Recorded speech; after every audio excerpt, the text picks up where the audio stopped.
Okay, let's see. Are we up? We live? Okay, looks like it. Let's see. Hello. And welcome to the Creative Control Room Podcast pre-show. This is a part of the show where we make sure all systems are go around the room, check all the lighting, check all the cameras, check all the audio, give you a little glimpse into kind of what goes into the preparation for making all of this happen.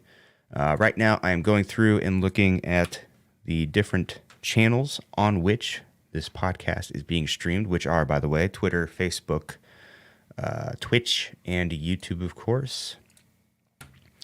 And it looks like we are up everywhere. Twitch just came on board. Awesome. YouTube is up and running. All right, so now we're going to check our audio. Looks like audio is good there. We are recording here on the road, also recording on OBS. Mic audio appears to be coming in okay here. I'm going to go through now and check and make sure that some of my creative or my little on-screen things here are going to be working. Segments off. We know how many times I messed those up. Okay. Oh, there we go. That's going to ignore that. That's coming up later. Let's check our camera angles. We got camera 1, camera 2, and camera 3 back there. Very good. Those look good. Got this light on, that light, that light, that light. Awesome. Zoom is up, I believe. Yep, Zoom is up and running. Details are in the description for that. And I think that's it. I've taken 2 weeks off. And every time I take more than a week off, I feel like I always have to kind of give myself a little refresher. But anyway, all right, hang on a sec here. Almost ready to go. No, you shut your mouth. Not you. Cool. All right. This is episode 100. That's crazy. So let's get into this and see how it goes. Got some good stuff to talk about today, so hope you're all ready. Go here. Clear the throat. All right. Episode 100. Let's do this, shall we? This is the Creative Control Room Podcast, a show for creators, makers, and doers where my goal is to help you make to the max. Hello. Welcome to the show. Welcome to episode number 100. I'm your operator, Ryan Hafey. It is Sunday, February 20th, and today we've got a lot to talk about. We're going to be talking about 3 tips to basically take your podcast to the next level in 2022. I know we're already almost 2 months into the year, but I took 2 weeks off, partly because I was busy and partly because I went on a much-needed vacation. We went out to a glamping resort out in Zion, which was a lot of fun. We've done it before. I hate the word glamping, but basically we stayed in this giant teepee. They'd even had a second story or like a second loft where my kids slept. Had a king size bed, had its own jacuzzi outside, own like outdoor kitchen, air conditioning, full bathroom and everything. Really cool place. It's still being built out. I guess they're building an RV park and more units and things like that. So might have to go back there again in the future. But that was fun. But anyway, if you're new here, like I said, my name is Ryan Hafey. This is my creative control room. This is where I talk about all things related to content creation, video, photography, video editing, live streaming, podcasting, which we'll be covering today, FPV drone flying on occasion, and really just anything that has to do in the world of being a creator. If that's something you're into, it would be great if you hit that subscribe button wherever you happen to be watching or listening, and also follow me on social media at Ryan Hafey on Instagram, Twitter, and TikTok. And as always, thanks for always liking my posts. So here we are. If you want to jump in on the call today, if you're watching and you have any specific questions that you'd like to ask in real time, look in the description of this video, there are some details for Zoom. I have Zoom up and running here, and if you've got Zoom and you want to jump in on video, you could do so. You'll just kind of wait in the waiting room until I pull you in. But yeah, check the description, and if you want to come have a chat with me live, by all means, do it. Okay, so let's talk first. So yes, we're talking about the three tips for podcasting this year, but we've got a couple of things to talk about in advance. The first thing that I want to talk about is a new tool that I've got here in my studio. My animations are loading a little slow today. I hope that's, or maybe that's just on Zoom. I don't know. I can't tell. Whatever. But the tool that I have for you today is a new boom arm. Actually, let's see. So up here is my video light. Now, previously, my video light that I have up there, it's just a Godox video light. I had it mounted on I went to Lowe's and I bought 2 pieces of metal pipe and connected them with an metal elbow, whatever. And I just mounted it from the ceiling over to the wall. And then I used a friction arm to hold the video light up there. It worked. The position of the arm wasn't the best, because it just kind of got in the way. And so I went recently to my friend Dan Burke's house. Dan, if you're watching, what's up? And he has a studio at his place, and on the walls of his studio were these Neewer boom arms that I'd never heard of or seen before, and they look like this. Nope, that's not what they look like. They look like this. That's obviously not the video light part, but looking at the boom arm that's attached to the wall there, it's just this little articulating. You can swivel it left and right. You can extend it out. It probably extends out a good 6 feet at least, but it's a much more practical, there we go.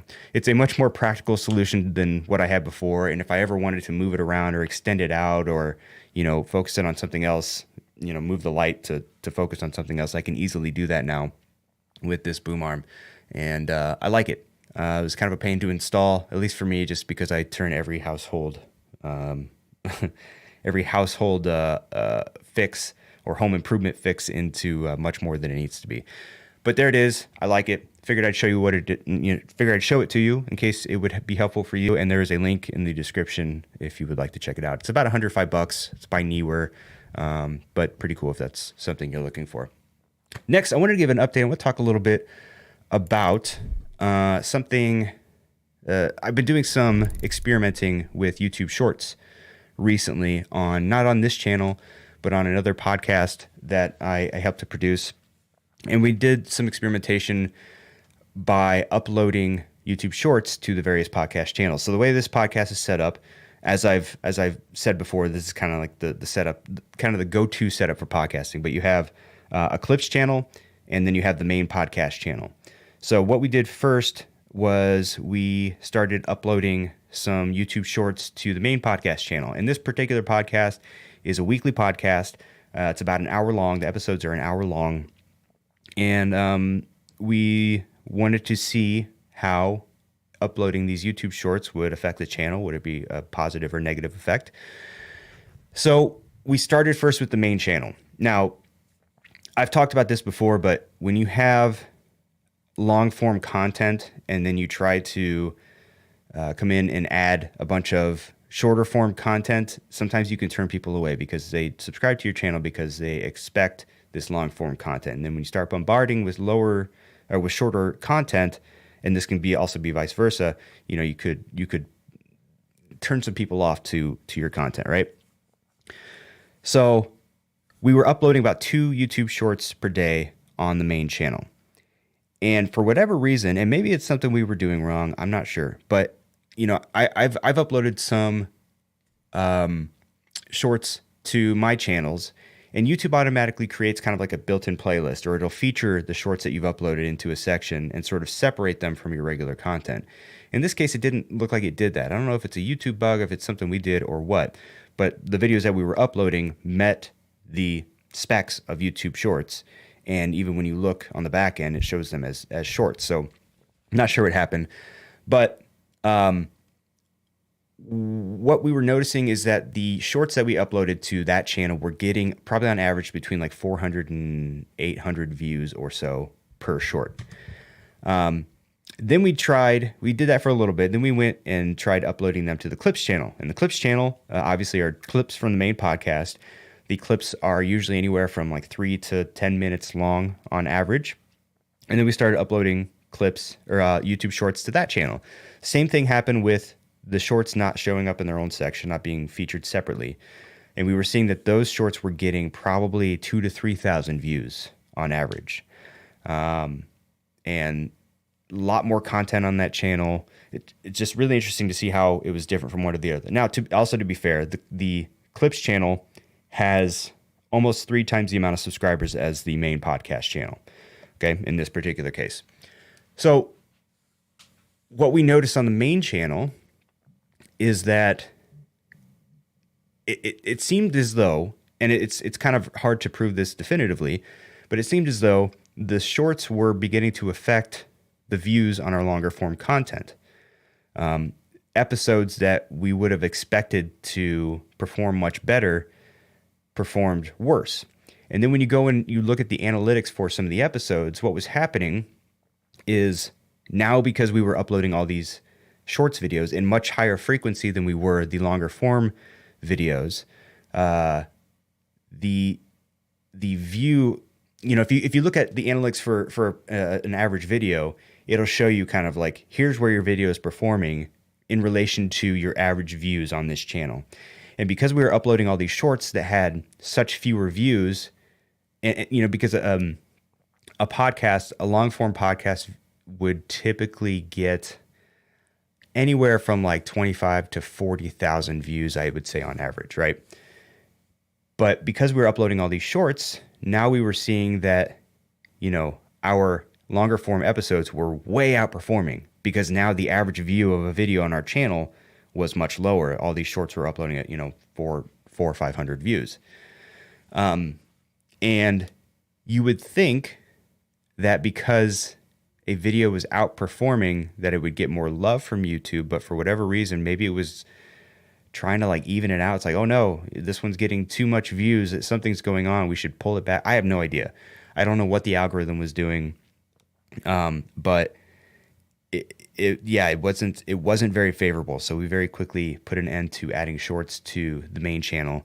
The Clips channel, it was a little it was impacting things a little bit less, but there was still kind of we were still a little uncomfortable with how shorts were affecting views of the regular content on those channels, to the point where we just decided we're not going to upload YouTube shorts anymore. This has been our experience. This may not be the experience of everyone who uses YouTube Shorts. So if you're interested in YouTube Shorts, I think they're still a good tool. You may want to experiment with them. It may be worth it to create a shorts only channel, possibly. I don't know, but just I think for now, I would say be careful with YouTube Shorts, and if you're going to use them on YouTube in addition to your regular content, tread lightly and keep an eye on your analytics. See how they're affecting the views of your regular content. So there's my tip there. Okay, and moving on now to the main topic, which is 3 podcast tips to take your podcast to the next level in this year of our Lord 2022. So there's a lot to unpack here. I say 3 tips, but within each of these 3 tips, there's going to be a lot of details. So first off, you have to focus on quality. Quality is important these days for the simple fact that there's just so much competition right now. I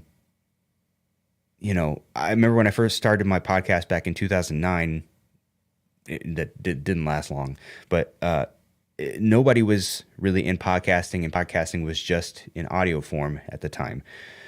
But now, and we're going to talk about kind of the diversification in a little bit, but now people are putting their podcasts everywhere, audio, video, live streaming. And a lot of corporations and big players are getting into podcasting, which makes it a little bit harder for the smaller guy to get seen and to get exposure and to blow up. Oftentimes the smaller creator does not have the resources and the money to really boost the quality of their podcast. And thus, in some cases, that could be the determining factor as to whether or not someone is going to pay attention to your podcast versus watching a better produced podcast that provides similar information, right? So there are simple things that you can do when it comes to boosting your quality. And oftentimes, in a lot of ways, in a lot of cases, it doesn't require going out and buying a bunch of new gear. First thing, focus on improving the quality of your video, your audio, and your lighting. So if you're using a camera that on which you can adjust settings, take some time to learn the camera a little bit. Go through and look at the different picture profiles and creative looks within your camera that you could take advantage of. Learn a little bit about exposure settings and how to kind of dial those in a way that will make it look more appealing. One example being, if you use a very small aperture, you're going to have more things in focus in your scene, but sometimes having a wider aperture, kind of like we do here, it blurs a little bit of the background, makes things look a little bit more appealing to the eye, draws the attention to you as opposed to just, distracting you with everything that's going on around you. Little tweaks like that. Play with your frame rates, play with the shutter speed. A fast shutter speed can make you kind of look a little jaggedy and doesn't give you kind of that natural looking motion blur. So learn your camera a little bit, learn about camera settings. Oftentimes, even if you have an old camera, you can get away with, you can find some better quality just by playing a little bit with those settings. And then upgrade your lighting. There are a lot of good lighting options out there that don't cost a whole lot of money. This video light that I'm using from Godox is, I want to say it was like around $150. It's an older version, still works great. You can get some light panels, preferably a nice soft box for your light is best, just because it's going to, disperse that lighting nicely and evenly. There's not going to be any sharp, shadows and things like that. But there's a lot of decent lighting choices out there, even like a ring light. If you have nothing else, some kind of ring light is a good option. Just anything is better than nothing. Don't rely on crappy, ceiling lights and things like that for your lighting. Focus on lighting, and not just your key lighting like this. Look into accent lights, like things back here. The little accent lights there. Just little things to improve the visual quality of your podcast. Set dressing. Obviously, I talk about being creative in photography and videography and things like that. So naturally, in my studio, I'm going to put those things on display. I've got my drones and things up there. I've got my cameras here, just other little trinkets and things that I'm into. And these things are all related to the subjects of this podcast. So consider, putting some of those things into your podcast background, play with placement and things like that, just to kind of give you a little bit more visual appeal. Show format. You want to think about the format of your show and how it sort of brings people along for the ride. So one of the major things that, and let me make sure I'm not touching. Yeah. Okay. Just think about the show format and how it, I've confused these next two categories, but show format obviously is going to it's going to deal with the flow of your show. Sit down and actually think about how your show moves along and where you're putting certain things within your show. Maybe save the juicy stuff for the last bit of the podcast so people stick around longer and wait till the end and kind of watch through your podcast, give you some more watch time, those types of things. Also consider graphics and animations and things like that. I had these little segment animations that I throw up on the screen. Now I make all of mine, but you don't have to make these. You can go to websites like what's the one that all the there's one that every YouTuber has like a sponsorship by them. I can't remember it off the top of my head, but like videohive.net is a good one. That one's part of the Envato portfolio, I guess you could say. But you can go and find templates that you can download, and you can update them in Premiere to have your own logo or your own catchphrase or whatever it may be. But and even images, you can create images in just Photoshop and just kind of pop those up on the screen occasionally. But look for ways to add some kind of visual interest to your podcast. All these little things will come together to help boost your quality a little bit. And so that's tip number 1. Tip number 2, we're going to focus more on content. We need to show some value. We need to, who's going to watch your show if you're not providing any kind of value? And value can be created in a few different ways. You can inform people, you can educate people, and you can entertain people. You can do one of those things really well, or you can do a combination of all three. But really, when people consume content, that's what they're looking for, right? They want to be in the know. They want to be informed. They want to kind of hear what's the newest and the latest. They want to be educated. They want to learn new tips and tricks, kind of like we're doing right now. And they want to be entertained. They want to be able to watch and be engaged and interested and laugh occasionally. So the more of those things you can incorporate into your content, the better. Also, consider your niche. Simplify a little bit. Niche down. Sometimes, if you're too broad with your content, you are going to run the risk of trying to appeal to too many people. So if your content is all over the place, one day you're talking about horses and then the next week you're talking about frying pans, you're not going to truly engage either one of those audiences. People who really like horses and people who like frying pans are going to, one audience might tune in one week for the horses, and then next week like, what the hell are these frying pans? And they're going to tune out. If you really want to engage people about horses and build an audience around horses, your content should focus on horses specifically. So try not to be too broad with your content. Stay within a certain niche, and that's going to allow you to attract people who are interested in that subject matter, but also keep them because they know that they can come back and consistently find horse-related content on your podcast. So they'll stick around. They'll be more likely to stick around. Keep it moving. So this is kind of what I was getting at as far as show content is concerned. The biggest thing that I see a lot of time that at least personally for me drives me away from podcasts is super long intros. There are some, my intro is what, five seconds long at this point. People who have podcasts that are, their intros are like 30 seconds to a minute. It's like, all I'm doing is fast forwarding through that if I can. It's like, if I'm listening to something, if I'm watching something, get into it. Don't waste my time with this intro, especially, if I'm a recurring viewer, why are you making me wait so long to view or listen to your content? Keep your intros short, keep them informative, kind of say who you are, what this is about, and get out and get on with the content. Keep it moving, right? And be concise. You don't need to just blather on about nonsense. Give the information that you need to give in the most concise way possible, and then move on. Unless,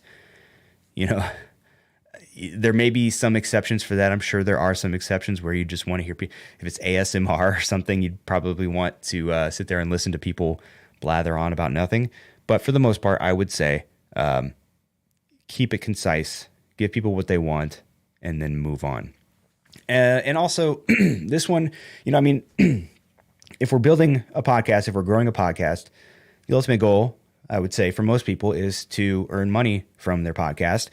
And, you have to, you can attract sponsors. Like, sponsors will come to you, but they're going to be attracted to certain types of content. You can have a podcast that is all off the wall and vulgar and cursing all over the place. If that's you, that's fine. Just understand that you may be scaring some potential sponsors and advertisers away based on the content that you're putting out there. So, unless you already have some partnerships with people who are going to sponsor you and know that that's the kind of content you do, you may want to consider how sponsors are going to view that And not saying don't be you, but just understand that if that's what you want, if you want to get sponsors and advertisers to partner with and to sponsor your show, you may want to consider producing content that's going to be a little bit more advertiser friendly. All right. Now, the most important tip number 3, is diversification. The foundation of podcasting is audio.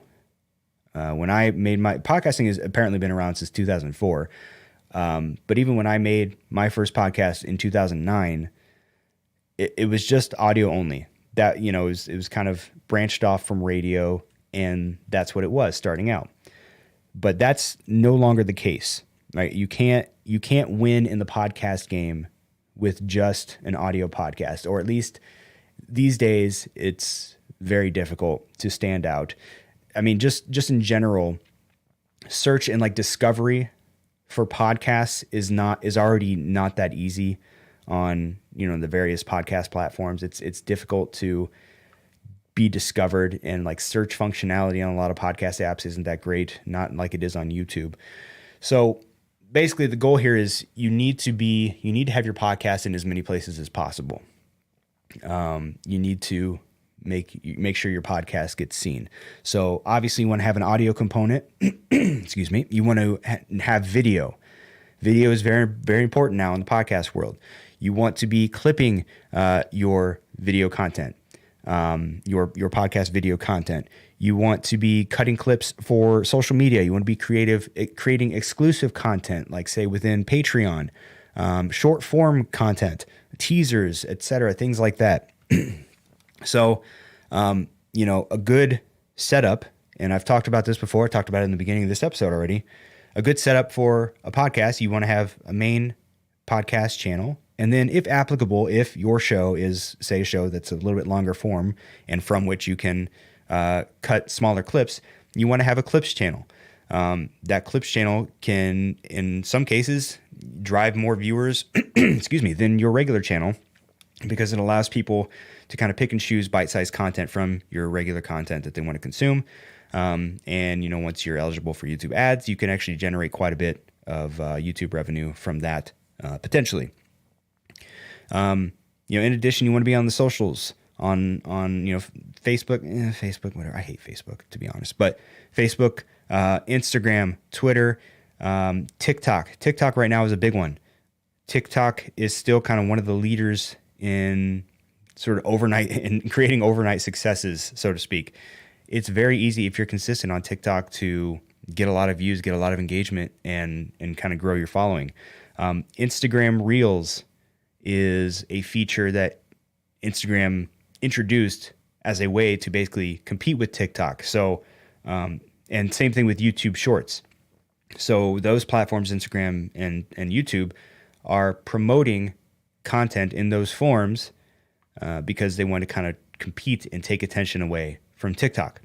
So consider, if you're going to create clips of your podcast for social, consider putting them in those areas, in Instagram Reels and on TikTok, to kind of increase your chances of getting some more visibility there. Man, hold on one second. I had to clear the throat. Let's take a little sip of coffee here. So just be as many places as possible. And then on the monetization side, Patreon. Patreon is a great way, if you have the bandwidth, to create additional content or additional incentives for your audience. Patreon is a good way to do that. Patreon, for, if you've been living under a rock, is essentially a way for viewers to support creators. Some people will have tiers, meaning, if you pay $5 a month, you get this kind of exclusive content. If you pay $10 a month, we'll send you a free t-shirt and you get this, blah, blah, blah, blah. Some people will put up, longer form versions of their podcasts. So, some exclusive content and things like that. But Patreon's a good place to be. And yeah, little teasers, cue people up for your show and talk a little bit, post before the show comes out. Hey, here's what's coming up on the next week's show. Get people excited. But just diversify. You got to be everywhere, and you kind of have to find a way to break through the clutter. Experiment with different types of content that you put on social. It doesn't always have to be clips from your show. It could be behind the scenes content, things like that. But be creative, be consistent with it, and as long as you're consistent and you're patient, it will ultimately help you and drive more views to your show. So those are the 3 tips. Focus on quality, focus on content, and diversify. All right. But we have some bonus tactics for you as well. So these are just some additional things that you can do to help increase the visibility of your show. And a lot of these are YouTube specific, just because at least YouTube, if you can grow that, because YouTube's very good to its creators. If you can grow your presence on YouTube, you can earn YouTube ad revenue. You can kind of attract more sponsors and things like that.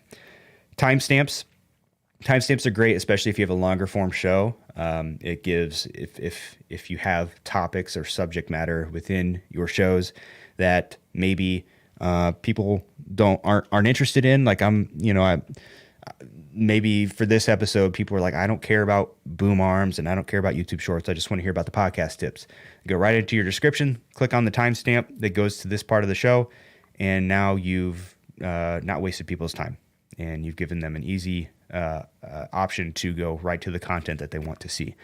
And timestamps, by the way, in case you're not aware how they work or how to add them to a YouTube video, all you have to do is start with 00:00 and then a title.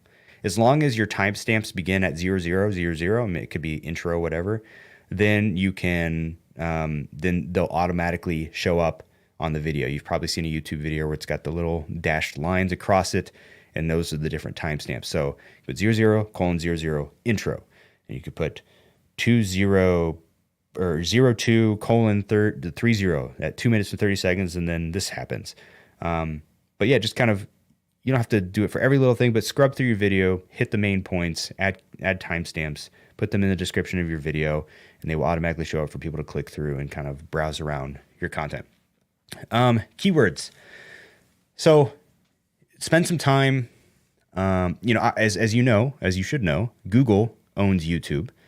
So the search visibility for YouTube, you're going to see a lot of YouTube videos in Google search results simply because Google owns YouTube.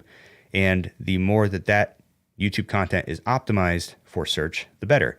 And one way to do that is to include a lot of keywords related to your content within your YouTube descriptions. It also could include tags, but just make sure, spend some time to write a description that has those keywords in it to help with your search traffic. Pinned comments. If you have an episode, when you publish your episode, type a comment, to your own video, comment on your own video. And it could be, if you want to drive subscribers, like, hey, while you're here, please be sure to subscribe. Or you could ask a question related to what was in the episode or in your video. What did you think about XYZ? And then you can pin that to the top so that when people go to see your video, the first comment that they're going to see is your comment. So now you're getting further engagement from them. You're not only enticing them to watch the video, you're enticing them to comment, leave a comment in the comment section. TubeBuddy is something that I like to use quite a bit. It's good for analytics. So beyond what YouTube already provides. So you can actually do some competitive analysis with TubeBuddy. You can see what keywords tend to work best. You could see, you could use it to find out if a video topic that you want to make a video for would actually generate you any views. Sometimes if there's a lot of people making videos on a single topic, it's the chances that you're going to get views as a result of that are going to be much less because it's so saturated. TubeBuddy has built-in tools that can show you which videos or which topics may be better for you to focus on. You can also do things like mass add or delete cards and end screen templates and things like that. So you could, if you wanted to, if you had something you were really trying to promote, you could add a card to one video, and then using TubeBuddy, you could copy that card to as many other videos on your channel as you want to with just a couple clicks. Very helpful there. Also, cards and end screens. Add cards and end screens to the end of your episodes. Cards, the aforementioned cards, if you want to kind of link people to things outside of your video, or whatever it may be, to a website, etc. But those are just little, in my experience, people don't engage with those a ton, but cards and end screens can be helpful in some circumstances. I find myself using them occasionally. And cards, by the way, are just the little things that pop up in the top corner of the video occasionally. You'll see a little text by it, and if you click it, it'll take you to another website, whatever, another video. And end screens are the things that pop up at the end of videos. So end screens, you can use them to promote maybe a different episode of your podcast, another video that you mentioned within the episode. You can have a subscription button there, et cetera, et cetera. Finally, try live streaming. Live streaming, especially if you have an account where, you can get super chat and things like that. Super chat being, people can give you money live during your shows. If you have, if there's some live streams can be great if you're kind of live reacting to live events and people can kind of follow along with you. Live streaming is not for everyone, and it's definitely not required. In a lot of cases, it's something that you can use as kind of like a little bonus tool. Be like, hey, we're doing something special. We're going to go live for you today.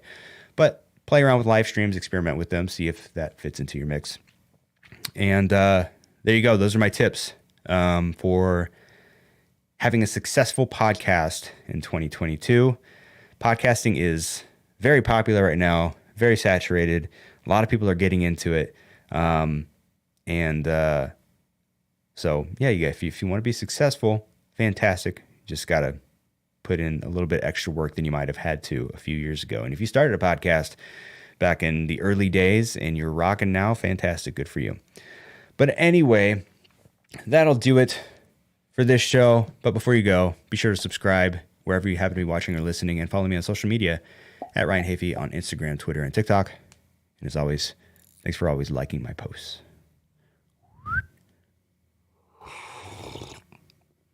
But I'm going to go ahead and call this one done. So thank you so much for being here. Thanks for following along. And we will see you in the next one. Bye-bye.